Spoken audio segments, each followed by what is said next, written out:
اسلامی تاریخ ایسے واقعات سے بھری پڑی ہے جو ہر دور میں سنائے جاتے رہیں گے، اور ہم سب پر بھی فرض ہے کہ اگلی نسلوں تک یہ ایمان افروز واقعات منتقل کرتے جائیں۔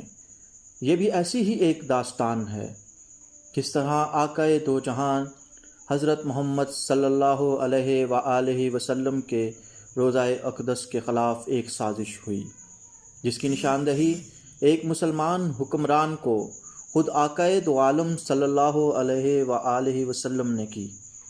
کس طرح ایک مجاہد حکمران اس سازش کو ناکام بنانے کے لیے مدینہ پہنچا، اور پھر اس نے کیسے ان دو بدبختوں کو تلاش کیا جن کی شکلیں اسے پہلے سے ہی دکھا دی گئی تھیں۔ یہ داستان خود بھی سنیں اور زیادہ سے زیادہ لوگوں کو بھی سنائیں، کیونکہ تاریخ اسلام کے ایسے ہیروز کی داستانیں سنتے اور سناتے رہنا قلب کو گرمانے کا ایک مستقل بہانہ ہے۔ سلطان نور الدین زنگی کی زندگی کے اہم ترین واقعے کو بیان کرنے سے پہلے میں آپ کی توجہ دلانا چاہتا ہوں کہ اگر آپ نے ابھی تک اس چینل کو سبسکرائب نہیں کیا تو ضرور کیجیے، اور بیل آئیکن پر بھی کلک کیجیے تاکہ اس طرح کی دیگر مفید اور معلوماتی ویڈیوز کا آپ کو بروقت علم ہوتا رہے۔ سلطان نور الدین زنگی ایک ایسے مسلم حکمران تھے جنہیں اسلامی تاریخ نویس خلفائے راشدین اور حضرت عمر بن عبدالعزیز رحمۃ اللہ علیہ کے بعد کی فہرست میں جگہ دیتے ہیں۔ اس میں دو رائے نہیں کہ جن مسلمان حکمرانوں کی عصمت کردار نے آسمان کی رفتوں کو چھوا، ان میں سلطان نور الدین محمود زنگی کا نام امتیازی حیثیت رکھتا ہے۔ وہ زنگی سلطنت کے بانی عماد الدین زنگی کے بیٹے تھے۔ ان کے والد عماد الدین زنگی سلجوقی حکومت کی طرف سے شہر موصل کے حاکم تھے۔ جب سلجوقی حکومت کمزور ہوئی تو انہوں نے زنگی سلطنت قائم کر لی اور صلیبیوں کو شکست فاش دے کر تاریخ میں اپنا نام رقم کروا لیا۔ نور الدین زنگی فروری 1118 عیسوی میں پیدا ہوئے۔ وہ 28 سال کی عمر میں تخت نشین ہوئے اور 28 سال تک ہی حکومت کی۔ ان کا دور حکومت 1146 سے لے کر 1174 عیسوی تک تھا۔ بیت المقدس کو صلیبیوں سے واپس لینا ان کا مشن تھا، جس کے لیے انہوں نے پہلے ایک مضبوط حکومت قائم کرنے کی کوشش کی۔ اس مقصد کے لیے انہوں نے گرد و نواح کی چھوٹی چھوٹی مسلم حکومتوں کو ختم کر کے اپنی مملکت میں شامل کر لیا۔ مصر پر قبضہ کرنے کے بعد نور الدین زنگی نے بیت المقدس پر فتح حاصل کرنے کی تیاریاں شروع کر دیں۔ ہم آپ کو نور الدین زنگی کی زندگی کا ایک ایسا واقعہ بتانے لگے ہیں جس نے انہیں تاریخ میں قیامت تک کے لیے امر کر دیا، اور ہر دور میں یہ داستان سنائی جاتی رہے گی۔ نور الدین زنگی ان خوش نصیب انسانوں میں سے ایک ہیں جنہیں خواب میں رسول کریم صلی اللہ علیہ وآلہ وسلم کا دیدار نصیب ہوا۔ یہ واقعہ 557 ہجری کا ہے۔ صلیبیوں کے ساتھ جنگیں اپنے عروج پر تھیں۔ ایک رات نماز تہجد کے بعد سلطان نور الدین زنگی نے خواب دیکھا کہ آن حضرت صلی اللہ علیہ وآلہ وسلم نیلی آنکھوں والے دو سرخی مائل رنگت کے آدمیوں کی طرف اشارہ فرما رہے ہیں کہ یہ لوگ مجھے ستا رہے ہیں، انہیں روکو۔ سلطان نے 3 رات مسلسل یہی خواب دیکھا۔ وہ ہر بار اٹھ کر روتے، صدقہ خیرات کرتے اور سمجھتے کہ شاید ان سے کوئی ایسی کوتاہی ہو گئی ہے جس کی وجہ سے آقا دو عالم ناراض ہیں یا غصے کا اظہار فرما رہے ہیں۔ روایات کے مطابق جب چوتھی مرتبہ خواب میں آقا دو عالم نے انہیں ان افراد کی نشاندہی کی تو ان کا لہجہ سخت تھا۔ نور الدین زنگی کے مشیر کا نام جمال الدین اصفہانی تھا۔ جسے سلطان نے اس خواب سے آگاہ کیا تو انہوں نے کہا، آپ اب یہاں کیوں بیٹھے ہیں؟ اس خواب کا کسی سے ذکر نہ کریں اور فوراً مدینہ روانہ ہو جائیں۔ اگلے دن سلطان نے 20 مخصوص افراد اور بہت سے تحائف ساتھ لیے اور مدینے کی جانب سفر شروع کر دیا۔ یہ سفر کافی طویل تھا، لیکن انہوں نے تیز رفتاری سے 16 دن میں اسے مکمل کیا اور 16ویں روز شام کے وقت مدینے پہنچ گئے۔ سلطان نے روضہ رسول پر حاضری دی اور مسجد نبوی میں بیٹھ گئے۔ ان کی جانب سے اعلان کروایا گیا کہ اہل مدینہ مسجد نبوی میں پہنچ جائیں، جہاں سلطان ان کو میں تحائف تقسیم کریں گے۔ بعض روایات کے مطابق اس موقع پر دعوت عام کا اہتمام بھی کیا گیا۔ لوگ آتے گئے، کھانا کھاتے گئے اور سلطان سب کو واپسی پر باری باری تحفے دیتے رہے۔ اس دوران وہ ہر شخص کو غور سے دیکھتے رہے، لیکن وہ چہرے نظر نہیں آئے جو انہیں خواب میں دکھائے گئے تھے۔ سلطان نے پوچھا، کیا مدینے کا ہر شہری مجھ سے مل چکا ہے؟ جواب اس بات میں تھا۔ سلطان نے پھر پوچھا، کیا تم لوگوں کو یقین ہے کہ ہر شہری کی مجھ سے ملاقات ہو چکی ہے؟ اس بار انہیں بتایا گیا کہ 2 آدمیوں کے سوا پورا مدینہ یہاں موجود تھا۔ سلطان نے پوچھا، وہ کون ہیں اور اپنا تحفہ لینے کیوں نہیں آئے؟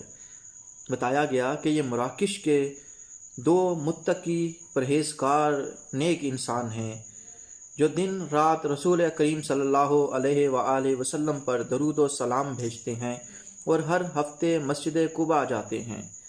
پیاز اور مہمان نواز ہیں، کسی کا دیا نہیں لیتے۔ سلطان نے ان کی تعریف کی اور کہا کہ انہیں بھی مجھ سے ملوایا جائے۔ جب ان 2 افراد کے پاس سلطان کا پیغام پہنچا تو انہوں نے کہا، الحمدللہ، ہمارے پاس اللہ کا دیا سب کچھ ہے اور ہمیں کسی تحفے، تحائف یا خیرات کی حاجت نہیں۔ جب یہ جواب سلطان تک پہنچایا گیا تو انہوں نے دوبارہ کہا کہ ان کو میرے سامنے پیش کیا جائے۔ حکم کی فوری تعمیل ہوئی۔ سلطان ان 2 افراد کی ایک جھلک دیکھتے ہی انہیں پہچان گئے، لیکن اپنے غصے کا اظہار کرنے کی بجائے ان سے پوچھا کہ تم کون ہو، یہاں کیوں آئے ہو؟ انہوں نے کہا، ہم مراکش کے رہنے والے ہیں، حج کے لیے آئے تھے اور اب روضہ رسول کے سائے میں باقی زندگی گزارنا چاہتے ہیں۔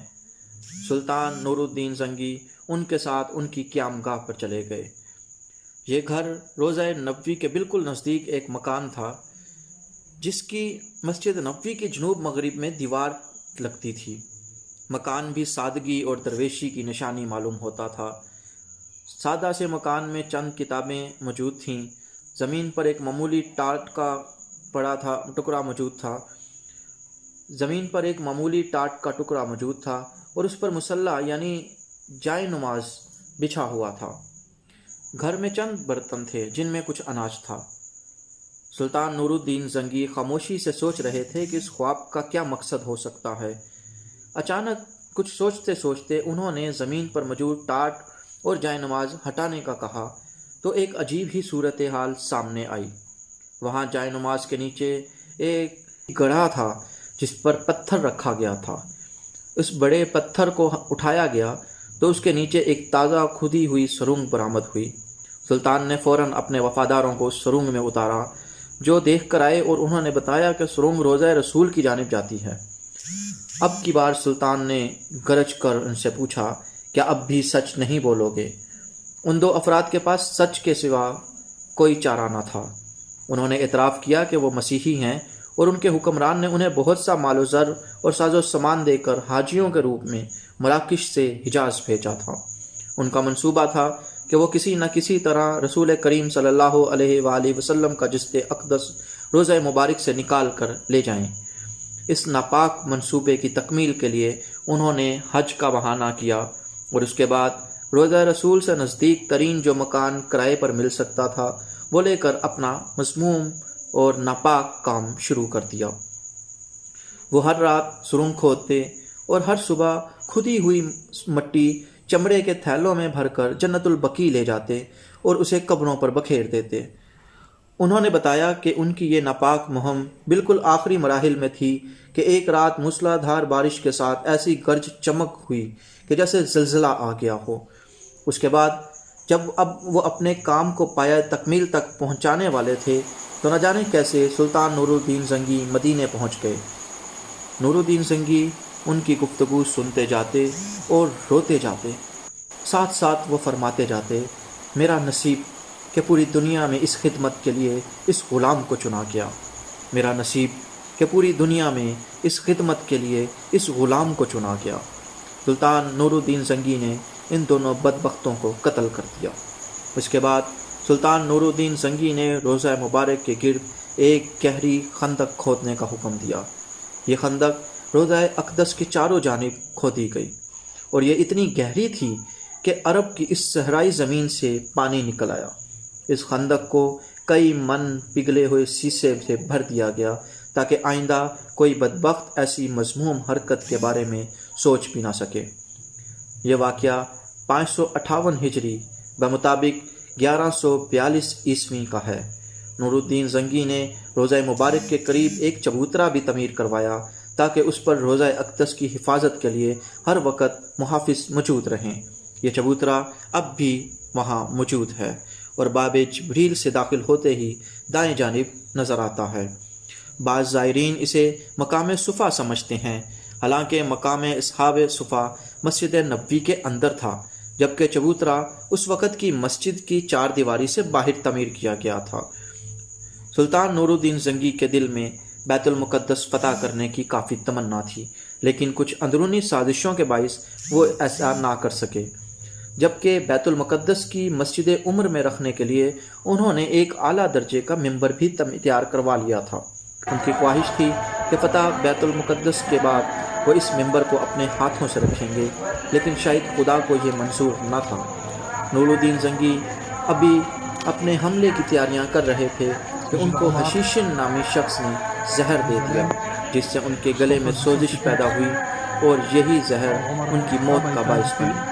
سلطان نور الدین زنگی عاشق رسول 15 مئی 1174 کو وفات پا گئے۔ انتقال کے وقت ان کی عمر 58 سال تھی، لیکن انہیں اتنا بڑا اعزاز نصیب ہوا جس کی سلطان تمنا کیا کرتے ہیں۔ اللہ تبارک و تعالیٰ اس عظیم الشان مجاہد کی خدمت کو قبول فرمائے اور اس کو کروٹ کروٹ راحت عطا فرمائے۔